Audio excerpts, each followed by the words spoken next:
Hey guys, what's up? We are here with one of the most diverse actors in Hollywood. More with Patrick Gilmore. Stay tuned. You're tuning into the destination for TV superfan discussion, AfterBuzz TV.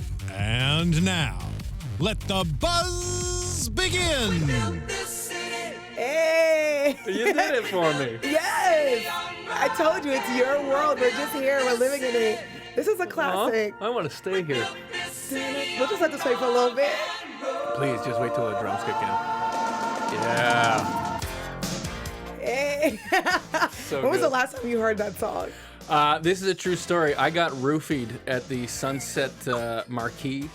I don't know. It's not funny that you got roofied. No, it wasn't. It was Sorry. terrifying at the moment, but my friends took me to Mel's Drive-In. Okay. And, or no, is that what it's called? Mel's? I think so.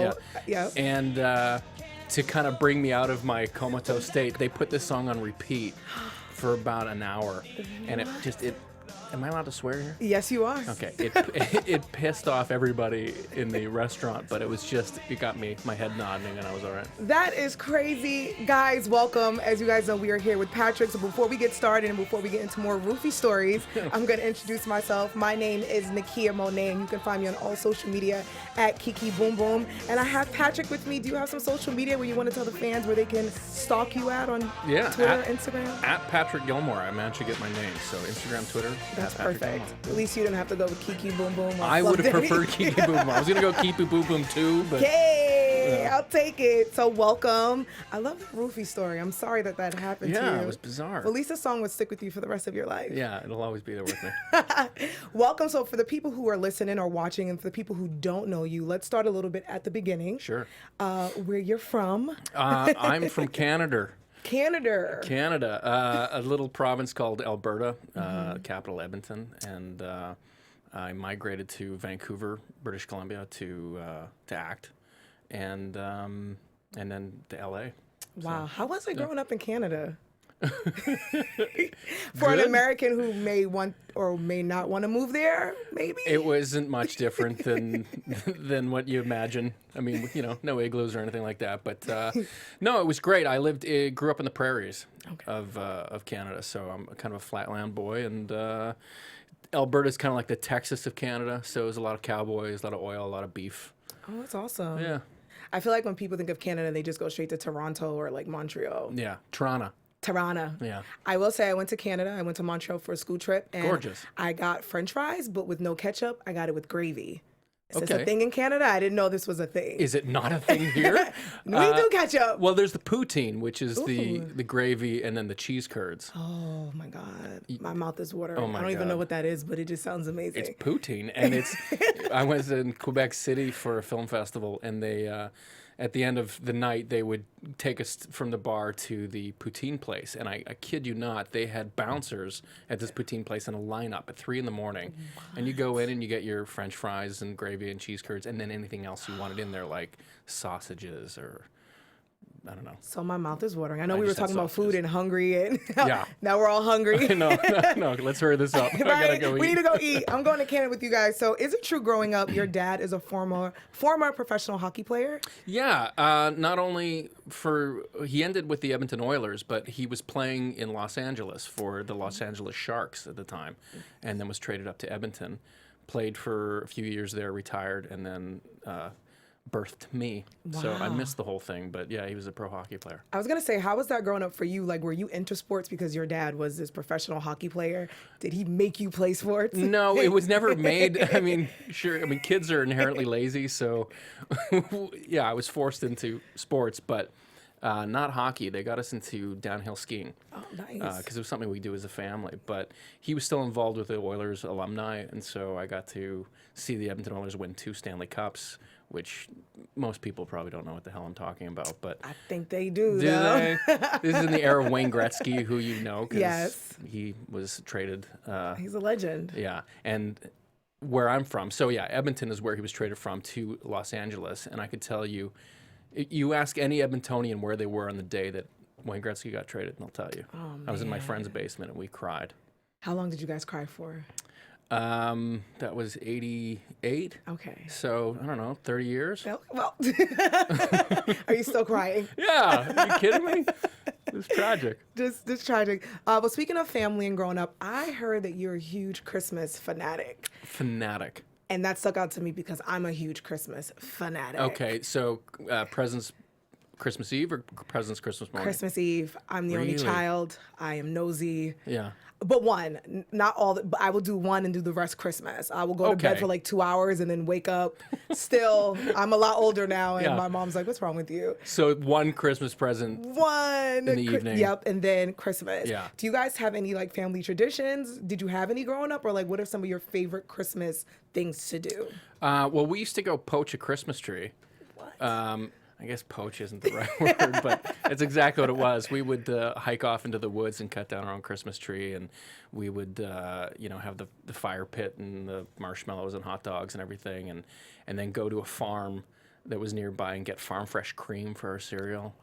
And I mean, there's so many little traditions that that I inundate the family with because I refuse to change anything. So when my mom got an artificial Christmas tree one year, I think it was the next year after pouting for an entire year, we when she went out of the house for a bit, we dismantled it and then raced out into the woods with my little niece and poached a Christmas tree and then replaced it to see if she'd even notice. Oh my God! You guys were like, "Mom, how dare you come in here with that fake Christmas I tree?" fear change. No, do not change Christmas. Especially Christmas. Yeah. Are you the type of person? Do you listen to Christmas music all year round? All year round. I got it on my Same. phone right here. Seriously? Same. Yeah. For me, Christmas is like if I don't hear Mariah Carey, Yeah. if I don't hear, I think it's like Boney the M. Temptations. I mean, come on. Yeah. I have a Christmas playlist. I have a few. My family thinks I'm crazy. It's a touchstone. It calms me down. If I'm having a rough day in the spring or in the summer, I'll throw in a little Doris Day and I'm like, okay, I can get through this. Charlie Brown Christmas. Oh, it's just the best. Okay, I'm glad we're here. Yeah. We were meant to meet. We can just go do something Christmassy, like Yeah. 80-degree weather, and wear some ugly Christmas sweaters. Favorite Christmas special? Ooh, I'm one of those people who watch that ABC Family Countdown, and I like the whole claymation Rudolph yeah. the Red-Nosed Reindeer. Yeah, the ones from the 70s. Rankin and Bass. They were the guys that did all that. So you had your Rudolph the Red-Nosed Reindeer. Yes. Santa Claus is Coming to Town. There were some weird ones too, like Cricket on the Hearth. I've never heard of that one. It's like an hour and a half. I swear, if it's 5 minutes, it goes on forever, and I've never gotten through it. The Little Drummer Boy was another Yep. one. Anyway, I mean, look, we can talk about Christmas. Yeah. Forget everything else. We could just do a whole Christmas We special. really could. But everyone's like, no, talk about travelers and everything. So we'll get there, guys. Okay. We're just bonding over Christmas, and we'll talk later. We'll talk later. So growing up in Canada, you are a famous actor now. But when you were younger, what were you watching when you were little? Like, what was it that you were like, this is my favorite TV show, this is my favorite movie? And what was it that made you say, okay, I know I want to be an actor? It's funny because my brother would come down to where our TV was in the basement, and he'd say, "Are you watching Raiders of the Lost Ark again?" I'd be like, "Yeah." He's like, "You've already seen it once," and I could never argue with him why I needed to see it multiple times. But we had one of those Betamax machines, and I was a child of the '80s, so anything that Spielberg and Lucas put out, I consumed. As far as television goes, I grew up kind of in the countryside, so we only had 3 channels. Okay. So I've never seen the Beverly Hillbillies. I've never seen Gilligan's Island, Green Acres, any of those. Right. But I managed to still be inundated, influenced by everything that was 80s. That's amazing. 80s was I was born in the 80s, but I Were ya? watched a lot of, I love the 80s on VH1. Oh, and right, okay. Caught up. I'm the only child, so I was a pop culture kid. Yeah. So I watched a lot of TV and a lot of movies. My mom would be like, here. And I watched a lot of 80s movies growing up. Yeah. I think my favorite 80s movie is Better Off Dead. Oh my, that's one I've never seen. What? That's John Cusack. Yes, it is. No, It's- and is that the one where he's the illustrator? Or... Yes, that's the one. He's the illustrator, and he's in there's high something to do with school. skiing? Yep. And Okay. Really I good know movie. of it. My friends hate me because of this. I made them watch it, and they like, this is Oh, really? stupid. I'm like, this is a classic. My favorite movie of all time was, I don't know if it's considered an 80s movie, but it came out in the 80s. So it was an 80s movie. That's an 80s movie. Is a movie called Never Cry Wolf. I've It was a never seen that Disney movie. Charlie Martin Smith was the guy the lead actor with Brian Dennehy, and directed by Carol Ballard. It's about based on a Farley Mowat book, where this you wouldn't know who Farley Mowat is. He's a Canadian author, and about this scientist who goes up into the Arctic and tries to study wolves. Wow. Yeah. And this came out in the 80s. I think I it gotta was look into this. 83. It was gorgeous. Carol Ballard is just he directed The Black Stallion. Okay. Did you see that? I did not. Another gorgeous movie. So I'm gonna do that, and you have to watch Better Off Dead. Yeah. And Heathers. I'm throwing Heathers in there. Oh, Heathers, okay. of course. Okay. Sure. I'm throwing that in, Better Off Dead, and Yeah. I'm gonna watch The Black Stallion. There's a TV series of Heathers coming out. It's coming out. Okay. I don't know how I feel about that, but that's a whole nother show. So, are you a big Harrison Ford fan? That's putting it lightly. Yeah, it's obsessive. It's Yeah. it's bordering on sociopathic. There's nothing wrong with that. No, and it's not even just the movies he's done. It's the idea that he was able to separate his private life with his work. And he's strict about that, and I admire that. Plus, he's a pilot, which my dad's a pilot, and I'm working on getting my pilot's license. Which I heard. That's amazing. Yeah, he's a carpenter. I mean, he's blue collar, and he's Indiana Jones, so why not love him? He's the man. Harrison Ford is a legend. Yeah. And he still looks amazing today, and Yeah. he is Indiana Jones. So Mosquito Coast is a movie that gets passed. Mosquito Coast. But you gotta watch that movie. I'm gonna watch. See, we have a lot of So like, good. I have I'll a lot make of a list. homework. You need to make a list for me, Yeah. and I'll make a list for you. My lists are just all like Heathers and Clueless and all Yeah. girly, like Pretty in Pink and Princess Bride. Princess Bride. You So know what I'm good. saying? Yeah. So great. Yeah, I'm with you. So you were in Canada, and then I heard that you did some theater in high school. Yeah, Edmonton, where I'm from, is one of the richest theater cities in, if not Canada, North America. It has the second largest fringe in the world, next to Edinburgh. So that was a really rich environment for me to kind of step into acting and learn there. Unfortunately, it doesn't have the film and television infrastructure that places like Vancouver or Toronto have. So when it came time to take this seriously, it was either Toronto or Vancouver. And Vancouver was just closer to home. So I moved to Vancouver, and it was closer to Los Angeles. So we get a lot of American work up there. Okay, alrighty then. Yeah. So do you miss theater? Oh, horribly. Okay. Yeah. It's something that I keep saying I'm going to go back to because it reminds me of why I got into acting. It's there's a high involved in it that I can't describe, that you do get in film and television, but in very quick moments. But in theater it's sustained for 2 hours, and you walk off and you can't go to bed that night because you're just vibrating. I love so it. great. I feel like when Have you're you done any? I have in high school. Yeah. I miss it. And I feel like when you're a theater actor, it gives you, I don't know, you get a better experience that you can bring onto TV and film. I don't know. Yeah, well, film and television, the hardest part for me to transition was just the technical aspect of film Yeah. and television, hitting your mark and knowing lighting and the whole thing. And that kind of, if you don't know the basis of character development going in, you could get just bogged down in technicality. So it's good to have that base of acting. Theater's really cool. Do you remember your first play that you were in? Oh, man. I'm taking it back. No, but the first role I ever played was Santa Claus in kindergarten. Oh my gosh. And we were doing it for a old folks home, and we were going in to just hand out gifts. And so someone said, "Who wants to play Santa?" And I was just trying to make my friends laugh. Yeah. Most of the things that I've done in my life have just been to make my friends laugh. Same. And somehow I ended up here. So I said, "Yeah, I'll be Santa." And then I remember walking into this old folks home dressed as Santa, holding a bag of gifts, Oh my gosh. and freezing. Absolutely freezing, and the teacher going, "Come on, Patrick, what does Santa say?" And I just stared at these people, just terrified, and they're going, "Oh, Patrick," and I couldn't get the one line out that I had. That's how I started acting. But it's all good though. Yeah, I've landed on my feet. I do see that we do have some people in the live chat, and they are showing you major love. So if you guys have any questions for Patrick, make sure you guys shoot some There's a live questions chat? over. There is a live chat. Someone says Patrick is the most adorable person ever. Hi, Mom. And she also says, I ship David and Marcy. Hello, same Okay, shipping.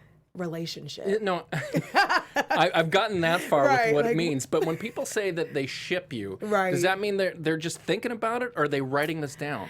I think they're just thinking about it. Okay. Yeah. Because everyone keeps saying about shipping, so I go, well, I'll just look that up, and I can't find anything. No, I think it's just in their mind. Like, I ship Okay. David and Marcy. Like, I'm here for it. I love it. And I think that's what they need. Or someone's like, So it's like I support. I'm here fantasize for it. about I kind of want to be them the making third out. party in their relationship without them knowing, kind of. But I support.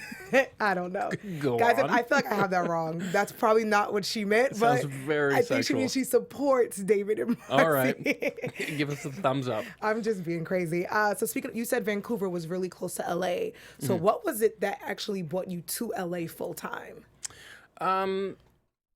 Just more opportunity. My parents are snowbirds, meaning that they spend their winters in Palm Springs. So it just made sense. I mean, LA is the final destination, whether it's New York or LA. Growing up as a kid, fantasizing about being in movies and television, it all took place in Los Angeles. There was nowhere else I wanted to end up. Now, having spent time in LA, it's a difficult city in that it's little pockets of heaven, amongst a sea of angry traffic and concrete that can be really ugly. But then you get to these little pockets. Like I lived in Los Feliz for a while, and I never wanted to leave my little area, which is, I had friends in Silver Lake, which is like 5 minutes I love away, Silver and they Lake. wouldn't come see me. They're like, no, we're good in Silver Lake. And I'm like, why don't you come to Los Feliz? No, we're good. No, we're not gonna come. But so Los Angeles just kind of, I mean, that's Hollywood. I mean, I totally agree, gotta and I come know here. I'm coming from New York City, so I know I shouldn't be saying this. And Right. they're probably like, "You're from the city where everyone's angry." I'm like, "No, we're just misunderstood." New York's more my kind of city, though. Yeah, we get straight to the point. It's just there's like London is my favorite city in the world. I've heard good things It's about just London. culture and history, and it's a pedestrian city. You can walk places. Oh, nice. I mean, coming here tonight, as the crow flies, it probably would have been a 5-minute drive, and it Yeah. took me an hour to get here.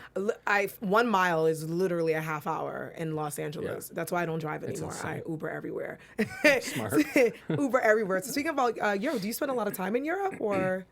Any chance I get, Okay. but I was in London this fall. I'm jealous. So about 2 months ago, don't be, because I was there for a wedding. I arrived Thursday.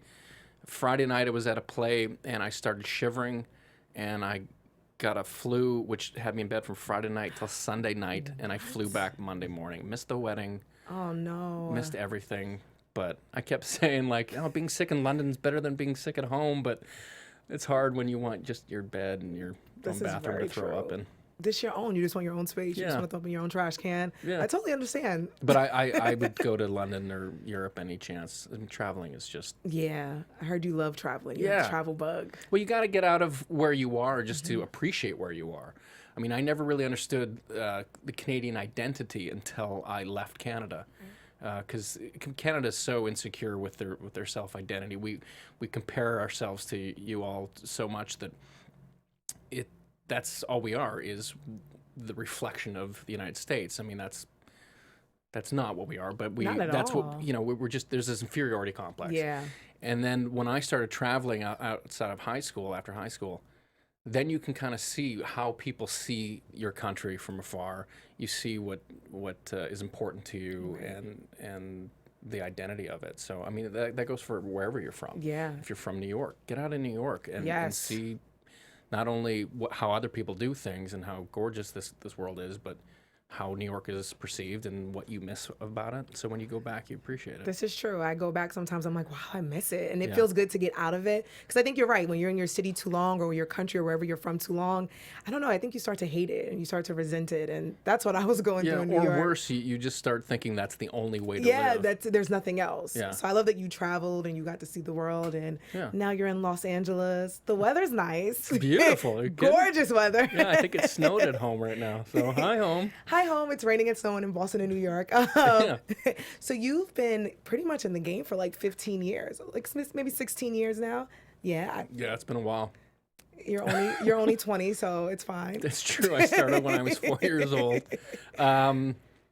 Yeah, it's I keep forgetting because you kind of put your head down and get to work, and then you look up and you go, my God, I moved to Vancouver in 2002, 16 years ago. Wow. Time flies when you're having fun, though. Is that what this has been? This has been fun? Is it? Yeah. It's been fun, and then, a year or two of just complete panic. Yeah. But the life of an actor. But the last few years have been a lot of fun. That's awesome. And I was going to say, you've been in the game for 16 years. I called you the most diverse actor, but you've done a lot of sci-fi. Is that your favorite genre? I don't know if I'd say it's my favorite genre, but when you ask me that, I can't imagine any other genre that has what sci-fi has, which is the fan base. Yes. The fan base is so overwhelming and so gratifying. It's like theater because there's that instant reaction, there's that instant feedback, and they're fiercely loyal.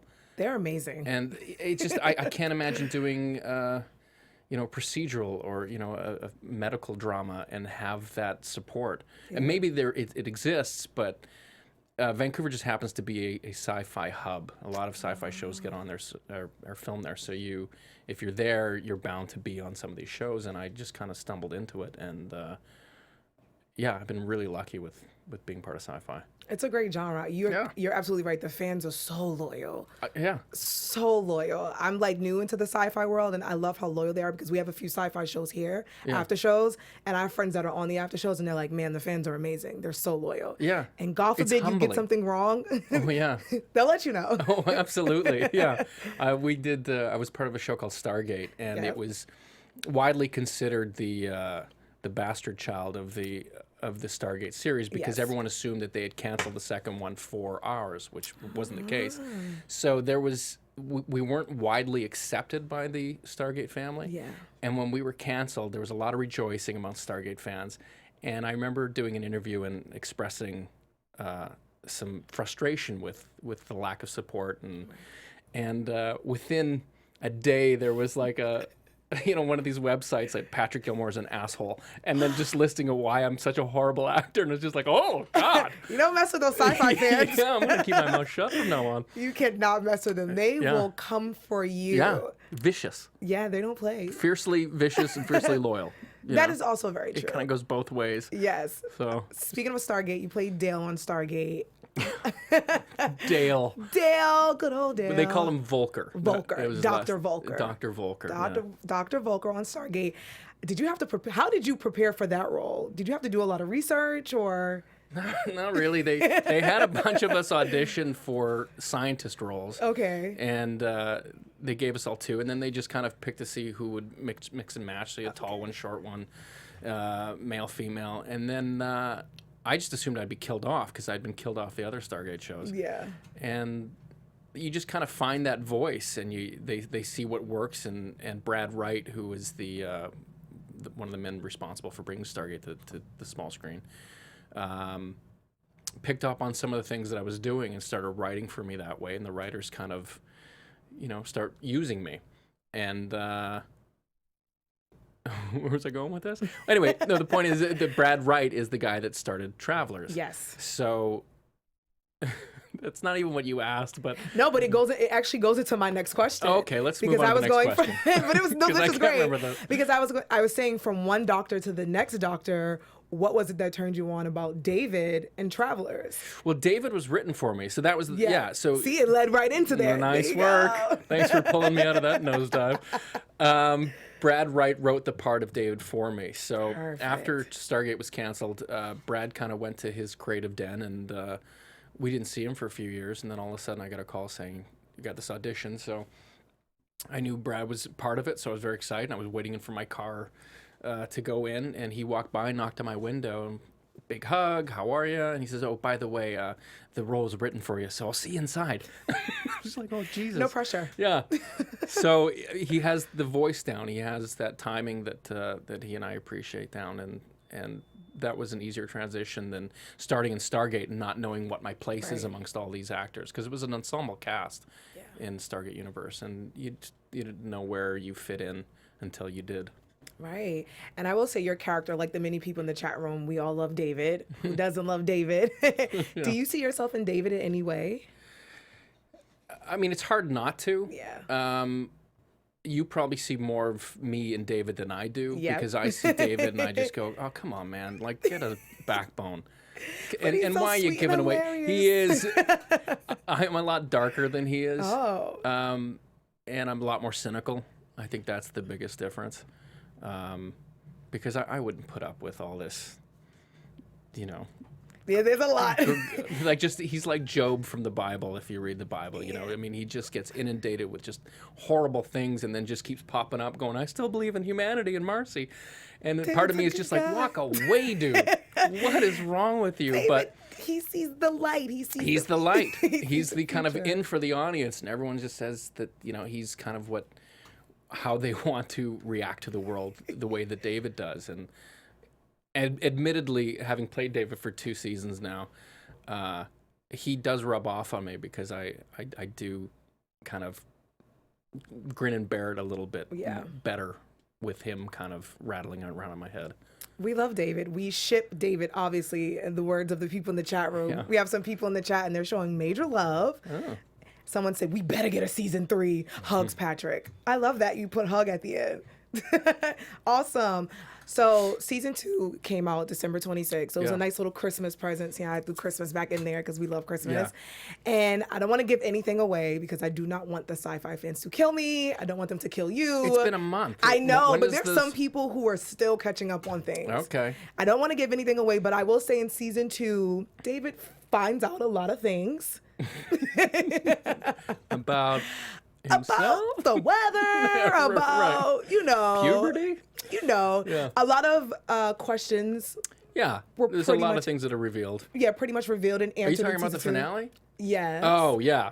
Okay. I didn't want to give it away. All right, I'm no. like, Okay. So season 3, I believe there is a season 3 coming. I know it wasn't greenlit yet, but I believe there will be one coming. What do you see? In your heart? In my heart. Oh, it's coming. Okay. Because I'm going to rally all the sci-fi fans. I'll take your word for that. And we're going to get it together, and Yeah. we're going to bring season 3 back. But what do you see for David in the future, or in season 3? Well, I like that idea that, you know, did you ever watch Breaking Bad? Yes. Have you ever heard of a show called Breaking Bad? You know this little show, Breaking Bad? Yeah. Yes. What I love about Breaking Bad is if you watch the pilot episode and you watch the finale, they'd be like 2 different shows because they're being led by 2 different people. Right. How did Walter White get from here to here, or from here to here? And I feel that that's kind of where David should go, or might go, because he starts off just this man who's so positive and believes so much in humanity and the good in people, and the world has just shit on him consistently. The people he loves, his job, the world around him. I mean, until he met Marcy, he'd never had a gun pointed at his head or had the shit kicked out of him. And David went through a lot. he went through a lot, and I feel that after the finale of season 2, how does he not fall apart after that? So I wanted to hug you through the screen. I was like, God damn it, David. yeah. One, I want to heal your eye for you, but Yeah. poor thing. I had to walk around like that for I was gonna days. Say, was that makeup? How was that process? It was a prosthetic. They put like this wow. bubble thing over my eye and then just caked me with makeup, and it looked That was good, pretty huh? awesome. I was like, that looks like it hurts, but it's, you know, No. it's TV. It's awesome. I just walked into a lot of stuff. I had no depth perception. I think it was Enrico when he played Vincent. Yeah. And I shook his hand. And of course, I was just Like, I see 3 of you, Yeah, nice to 4 of meet you. you. Yeah. So I'm not sure if you know, and I know you can't give anything away, Mm-hmm. but if you could, speaking of a fan, where would you like to see David and Marcy in season 3? As a fan, Yeah, because I don't want to see- get you in trouble. no, but as a fan, of course, I'd love to see them together. But as a storyteller, you know, I always compare it to moonlighting. I don't know, moonlighting might be a little before your time. I know it. I know. Okay, but some I'm a people little don't. hip. I know some people probably Moonlighting like, huh? is always used as the kind of standard of the will they, won't they relationship. Yeah. And after the second season, they put Bruce Willis and Sybil Shepherd together, and then the ratings just tanked. Because there's nowhere to go, the drama's gone, the stakes are lost. And I think it's more interesting if Marcy and I continually just miss each other. Yeah. having said that, when I read the script where I have a girlfriend and she's dating some doctor in like episode 3 or 4, I was pissed. It's You're just like, God damn it. And it was funny because Mackenzie and I talked about that. Like, how do you feel about it? It's weird, right? And I'm like, I'm kind of jealous. It's weird. I don't like the idea of you with another guy. It's like David and Marcy as opposed to. It's Mackenzie's birthday today, by the way. Happy birthday, Mackenzie! Happy birthday, Mackenzie. Oh my God, She's that's not awesome. watching. She's probably getting She drunk. will be watching. I mean, once this is done, you can always I'm gonna send it to out her. that link and then she Absolutely. can watch it. Yeah. I mean, happy birthday, Mackenzie. Everybody in the chat, make sure you guys say happy birthday to her. Yeah, tweet at her. We do have someone in the chat that says, we want to hear Patrick talk about Indiana Jones. Oh, God. Have you got 3 days? We can just have a whole Indiana Jones. Are you an Indiana Jones fan? I'm not a huge fan. I didn't watch all of them. What is wrong So with I you? know. So something that I'm doing now for 2018, I'm going back to older movies. Get your priorities straight. What the hell is wrong with you? Yeah. How dare you? What about Star Wars? Have you watched Star Wars? Not all of it. What? I know. What do you mean not all of it? How do you just like which movie did you see? I don't even know. I'm not a Star Wars person. I know. let's Kill get me back to now. Indiana Jones then. Which Indiana Jones movie did you see? The first one. I know I suck. Which is the first one? I don't know. Don't kill me. Well, no, Guys, help me in the chat. no, don't cheat. Raiders of the Lost Ark you saw? I don't want to say What yeah. happened in it? I don't know. Well, then you haven't seen it. It's been a long time though. So for 2018, I'm making a list of old movies that maybe I've seen once and I didn't see them all, so I can rewatch them. Okay. Because I'm older. Like all these movies I watched when I was younger, and I'm like, oh, Yeah. I'm a geek. I watch really dumb things. I just assume everyone, at birth is given like a copy of Star Yeah. Wars and Indiana Jones and said, okay, and now. But as the only child with probably ADHD, I had like a thing of Disney VHSs, Yeah. and I was watching like I'm Aladdin. a Disney and fanatic as well, I'm a too. Disney fanatic. My mom still has my case of VHS tapes. Oh, yeah. I have I Aladdin, gave them to my Little cousins, Mermaid. like the big plastic Yes. ones. Yeah. So I was like doing that, and then I was watching things like Clueless, like I said earlier, and a bunch of 80s movies. But I like classic movies, so I'm a big I'm TCM drinking person. Diet Coke and I keep having to burp it. But It's all good. Like Okay. I don't want to do it right into you. I watch old movies, so that's something else that I want to start doing. What's your again. favorite Disney movie? My favorite Disney movie. Like of the animated? Ooh, that's tough. It's going to be between Little Mermaid Yeah. or Beauty and the Beast. Okay. Beauty and the Beast is special to me because my great grandmother took me to see that. She just passed away. Don't want to get off subject. Okay. But she took me to see that, and then I seen it on ice. And then I Right. had the whole mirror, and it's weird. But Right. what's your favorite? Robin Hood. Ooh, I Yeah. heard they're doing a Robin Hood movie, a live action Robin Hood movie. Based on the Disney? I think so. But they were like animals that. All right. I'm sold. I don't know. Absolutely Well, they sold. did the Jungle Book. I haven't seen that yet. Oh, that was good. Yeah, and Aladdin's coming out. And so. Aladdin's coming out. The Jungle Book was mostly like computer graphics, but it was the only one human John person. Favreau, he directed that, right? Yes, he did. Yeah. No, I got to see that. It was really good. Bill Murray was Baloo or Yes, something? he was. Oh, fantastic. I'm just saying. Okay, I'm I'll not- see it. Hey, so Hey, if they make a Robin Hood movie, I'm on I board. read that somewhere. I don't know if it's 2019, 2020, because they have a whole list of Disney things coming out. Yeah. So Lion King is coming, Aladdin. I heard Robin Hood may be one of them. Yeah. I could be wrong. There's a great documentary called Waking Sleeping Beauty that you should see. I don't know if it's on need to see Netflix, but I that. know I have a lot of iTunes has it. homework. And it talks about the kind of rise of Disney and then the subsequent kind of fall and when they were getting into like Oliver and Company and the Yeah. Black Cauldron and attention and admiration had kind of waned. And then all of a sudden these whippersnappers came up and introduced us to The Little Mermaid, and then there was this renaissance of Right. resurgence of Disney. It's a Waking Sleeping Beauty. Waking Sleep. I'm it's going a to watch great that. I'm obsessed documentary. with Disney. Yeah. I go to Disneyland. One of the a lot. writers, Carl Binder, on Stargate Universe, was the man who wrote Pocahontas. What? And I went nuts when I found out. And of course, we became friends, but I still had him sign my copy of Pocahontas because that's one of my top 5 too. Patrick, I feel like you're the male version of me. All right. Except that I need to catch up on Star Wars You and do, Indiana Indiana Jones. Jones. I should be ashamed of myself. ashamed. Who am I? I don't know you anymore. But at least we have Disney Yeah. and Christmas. We'll always have Christmas. We'll always have Christmas. So we're hoping for a season 3 for Travelers. But speaking of season 3, You, Me, and Her is Yeah. coming back in March. You, Me, Her on the Audience Network for Dark TV. That's been fun. Hey. Because in the season 1, I was just the kind of, I think they called me ironic T-shirt guy. And I was this hipster bartender that moonlit as a Uber driver, and did a couple episodes. And then season 2 came around, and they wrote me more stuff. And then season 3 came up, and John Scott Shepherd, the creator, sent me an email and said, "Hey, we're going to give you a whole plot line." I said, fantastic. So I'm in every episode of season 3, and I just did ADR for a bit of it today. Oh, that's amazing. And it looks really fun. I'm excited. And I try to make him, a lot different than David. I mean, it wasn't hard, but this character, Sean, he's a lovable idiot.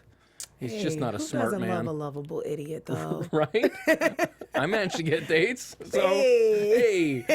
But yeah, that March 20th, season 3 is gonna start. That's exciting. Yeah. So, I mean, David and Sean are 2 different people, kind of, I guess you can say. Who do you like better? Is this a biased question? I think Sean entertains me more because he's just so earnestly dumb. Yeah, I'm hard on David. I really am, because I spend more time with him, and I've really lived with this guy, and I just want to shake him and just tell him to man up. He's such a good, optimistic, positive guy. I know, and I think it's because I'm not that I get so frustrated. I just see all my failings reflected in David. He's just too good. You're like, get a goddamn backbone. Yeah, buddy. I mean, don't give all your money away. Save some. Go on a bender. Such a sweet guy. I wish we could buy a bigger TV. Come on, David. Wish we could find a guy like that, though. He's really a good guy. But wouldn't that get boring after a while? It will. I wasn't expecting that. I'm like, all right. Maybe. Now I'm offended. But at the beginning, he's a really great guy. You know? He's good qualities about him. But I could see why people love him and love the relationship of David and Marcy. So in Travelers, you work with Eric McCormick. And I did see that you were on the set of Will and Grace. Yeah. You paid a visit. Will we be seeing you on Will and Grace? No. No, I wish. No, I went and saw a taping. I'd never seen a taping of a sitcom before. Yeah. So I went and saw that, and then watched some of the rehearsal for their finale, which they're filming, I think, today. So I got to see all their surprise guest stars, and they're so talented. I can't, you go in there, you're so humbled by what they can do. I mean, Sean Hayes, there was a scene where he's playing piano, and I'm watching it, I assume that there's someone playing while he mimes it. No, he's a virtuoso. Wow. He went to school for it. There's so much talent on that show. Yeah. It's obnoxious. They're all hilarious. So I'm part of the panel. We do the panel, the after show for Will and Grace. Oh yeah. So that's why I was like, wait, what? Yeah. Because if you were, I'd be like, you can come on in and sit with us. Oh yeah. The part that I thought was going to be afraid was that with a live studio audience, they repeat jokes because they have to do different takes, and I thought, I'm just going to laugh the one time and then you'll just hear nothing from me. But they're so funny that I'm honestly convinced you're going to hear me on the laugh track. I'm going to look out for that. I'm going to tell my panel. There's no laugh track, but the live laugh. There's there's literally no piped in laughter. It was exactly what you hear on the show which shocked me. Wow. Do you see yourself doing something like that in the future? After seeing how they do it, I'd love to try it. Yeah. Absolutely. It seemed so foreign to me going in that I was just like, oh God, I wouldn't know where to start. But seeing how they progress with their read-throughs and the different rehearsals and the writers changing jokes, I'm like, okay, that's a little more accessible, and I think I could do that. Yeah, I'd love to try that one day. I would love to see you do something like that. Yeah, it'd be different. I think it'd be different. It'd be great. Yeah. I mean, you're an actor. You're getting your pilot's license. Yeah. You're a photographer. You travel. What is it that you don't do? Eat my vegetables. What? You don't eat Brussels sprouts? Oh God, I'm a child. I really am. My mom tells a story that when I was 4, my birthday was coming up. I realized that I was going to get older, and I cried for a month because I wanted to stay 4 forever. And I always say it's just been worse every birthday since. Oh my God! When's your birthday? Doesn't matter. It does matter. It's in June. It's in June. Yeah. Are you a Cancer June? Gemini June. Gemini June. Okay. Gemini Junes are cool. Are they? They're cool. Okay. I know a lot of Geminis. Geminis are great. I'm a Sagittarius, so I don't want to get all into the stars. That means nothing to me. Right. He's like, I don't know astrology. I don't know. I don't care. I think we have some questions for you in the chat. Okay. Someone says, yes, Men in Tights for Robin Hood. Are there any other shows or films we're going to see you on soon? From Morgan in the chat room. I don't. It's been so busy with You, Me, Her, and Travelers that I haven't had the time to do many things. There was a movie that I did a few days on called Scorched Earth, but I honestly don't know when and where that's coming out. But I got to work with John Hannah. Nice. And that was a cool moment because I love sliding doors and forwardings in a funeral, and he was just the sweetest man. So I went, I got him. I don't know why I'm getting all these autographs because I don't understand why people get autographs, but I've got like 3 or 4 DVDs with people's autographs on them, and that was one of them. He signed the Ford Wings in a Funeral for me. That is so classic. Yeah, he's a cool guy. That's amazing. And then he went right from that to do a stint on the Marvel one with Agents of S.H.I.E.L.D. Okay. I think he showed up on that. Nice. Nice guy. Anyway. You have an amazing life. When do you sleep? That's all I do is sleep. Are you kidding me? I want to be busier. I'm like, you seem really busy. No. You're flying planes. I mean, we're taking photos. But yeah, it sounds more glamorous than it is. But, I'm broke and living in my parents' guest room right now. That's totally fine. It sounds like all of us right now. I hear we do music festivals. Yeah. What's funny is when you talk to actors that are on shows that you've seen forever, and you're like, oh, I'm going to go see their place. I'm not talking about Eric, because Eric's home is wonderful, but I see the homes of celebrities, and they're just, it's just a 2-bedroom, 2-bath little bungalow. It's hard nestled off the freeway, and you're just like, oh, I thought you'd all live in mansions here. You're like, nope, it's hard out here. No. Rent is expensive. Yeah, it's insane. Oh, my goodness. Patrick, thank you so much. Thank you. This is fun. This was so much fun. You have to come back. You're always welcome to come hang out with us. You can do Will and Grace. We can talk about Indiana Jones. Until you tell me to go home. Yeah. No, you can't sleep here, Gilmore. You cannot sleep here, but you're more than welcome to come back. Thank you. Do you want to tell the fans where they can find you out on social media? On Twitter and Instagram at Patrick Gilmore. And that's it. Just Patrick across the board. Easy. You guys can find me on all social media at Kiki Boom Boom. I almost forgot what my social media was. How could you forget that? I'm crazy right now. You can follow AfterBuzz TV on all social media at AfterBuzz TV. You can listen to us on SoundCloud, iTunes, YouTube, everything. We're here. You have to come back and hang out with us, please. Definitely I'm begging. Will. Okay. And I have a lot of homework to do, so I will. Someone in the chat said, girl, you need to go watch some movies. Yes, I do, guys. Temple of Doom. Get on it. So with that being said, thank you again for chatting with us. You. Make sure you guys tune in. If you guys didn't catch it live, it will be up on YouTube, and we'll catch you guys later. Peace. Bye. From executive producers Maria Menounos, Kevin Undergaro, Phil Svitek, and the entire AfterBuzz TV staff, we would like to thank you for listening to the AfterBuzz TV network. To watch or listen to other after shows and post comments or questions, be sure to visit AfterBuzzTV.com. I'm Sir Richard Wentworth, and this has been a presentation of AfterBuzz TV. Buzz you later. The views expressed herein are those of the hosts only and do not necessarily reflect the views of AfterBuzz TV or its owners or principals.